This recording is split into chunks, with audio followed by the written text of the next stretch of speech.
E wha piri ona tāra te uara o ngā hea hāwika o Aotearoa.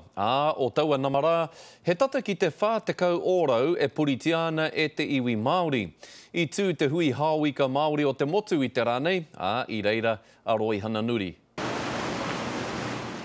He tini ngā ika kei te moana. And he said, "Tipene, tipene, thank God for the treaty." Engari, kāore te ohanga hāwika Māori I tētihi kaupapa pukukata. He pakihi nui. We are in credit in this economy. We are moving and we are, in terms of the demography, the future. Kara pine atu ai ngā māngai ā-iwi, ngā kai pakihi, me ngā kai toranga pū ki whakatu mo te hui hāwika Māori o te motu. He aha te take hore ko no te Māori e tino whai take ki roto I ngā whakatatunga o ngā me pēheterahi o ngā haonga ika mo te hoko.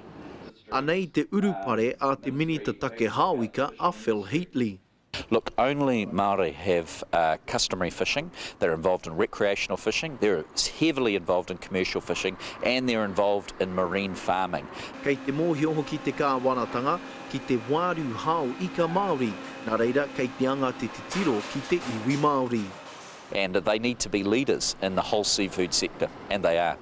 E whāpiri ona tāra te wāriu o ngā hea hāwika o Aotearoa.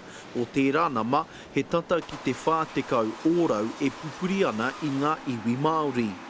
Hea te kaupapa e āwangawanga ia ana ia koe mai ngā mahi a te kāwanatanga I tēnei kaupapa nui?